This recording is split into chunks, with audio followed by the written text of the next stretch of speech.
औषध नाही, इंजेक्शन नाही, आता ऑपरेशन शिवाय पाठ आणि मानेच्या दुखण्यापासून आराम मिळवा. NC wellness centre, Naval petrol पंपासमोर, रेल्वे लाईन, सोलापूर. सोलापूर शहरात शेवगावचा राणा म्हणजेच संत श्री गजानन महाराज पालखीचे टाळ मृदंगाच्या गजरात उत्साहात स्वागत करण्यात आले. महापौर विनायक कोंड्याल, महापालिका पदाधिकारी, महापालिका आयुक्त, पोलीस आयुक्त यांच्यासह मान्यवरांच्या हस्ते पालखीचे पूजन करण्यात आले. वारकऱ्यांसाठी महापालिकेकडून सर्व सुविधा देखील सज्ज करण्यात आल्याची माहिती पालिका प्रशासनाने दिली. आषाढी वारीनिमित्त शेवगाव येथून पंढरपूरकडे प्रस्थान करणाऱ्या संत श्री गजानन महाराज यांच्या पालखीचे आज सोलापूर शहरात टाळ मृदंगाच्या गजरात गण गण गणात बोले च्या जयघोषात आणि भक्तिमय वातावरणात उत्साहपूर्ण स्वागत करण्यात आले. रूपाभवानी चौक येथे पालखीचे आगमन होताच सोलापूर पालिकेचे वतीने विनायक कोंड्याल व धनश्री कोंड्याल यांनी पालखीचे पूजन करून स्वागत केले.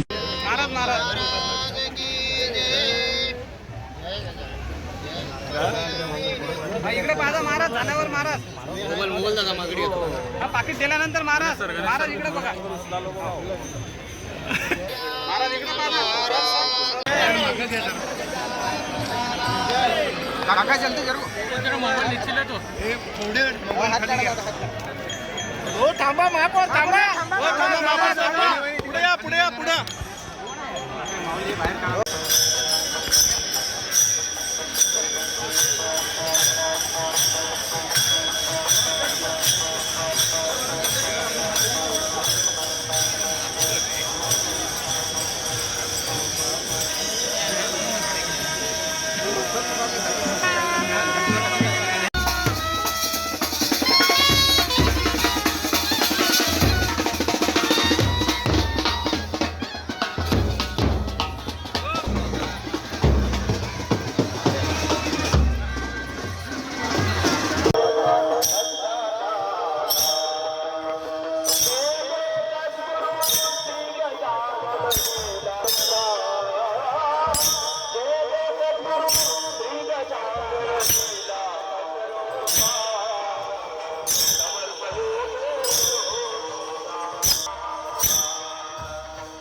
पालखी आज सोलापूर शहरामध्ये या ठिकाणी आगमन झालेले आहे आणि आम्ही सर्व सोलापूरकर आज या ठिकाणी आपण पालखीचे या ठिकाणी आगमन करून जे काय पालखीमध्ये व्यवस्था लागेल ती सर्व महानगरपालिकेच्या वतीने आपण सर्व व्यवस्था करण्याचं काम या ठिकाणी आपण केलेलं आहे.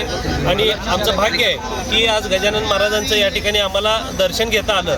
हे सर्व सोलापूरकरांना या ठिकाणी विनंती की आपण देखील सर्वांनी या ठिकाणी दर्शन घ्यावं. नव्या मार्गाची व्यवस्था कशा आणि सोलापूरकरांना भक्तांना काय सांगा? नव्या मार्गाची जी आता आपण व्यवस्था आहे ती अतिशय चांगल्या पद्धतीने आपण करण्यात आलेले. ज्या ठिकाणी जे काही अडथळे असतील त्या अडथळे आपण दूर करून जी काही भक्तांना व्यवस्था लागेल त्यात आपलं आरोग्य विभाग असेल आणि ॲम्ब्युलन्स असेल, तसेच आपण प्रत्येक ठिकाणी फिरतं शौचालय असेल आणि आरोग्याच्या दृष्टिकोनातून सर्व डॉक्टर्स लोकांना पण देखील आपण या ठिकाणी सूचना दिलेल्या आहे की पालखीसोबत राहून आपण त्यांना जे काही सहकार्य करायचं ते आपण सर्व करणार आहोत. आणि आता अवस्था अशी व्हायला लागली होती की मी बसत किंवा उभं राहत नव्हतो, तर जास्तीत जास्त झोपून राहायचा प्रयत्न करायचो. सलगपणे आपण एखादं काम करायला लागलो की बॅकमध्ये पेन येतोय.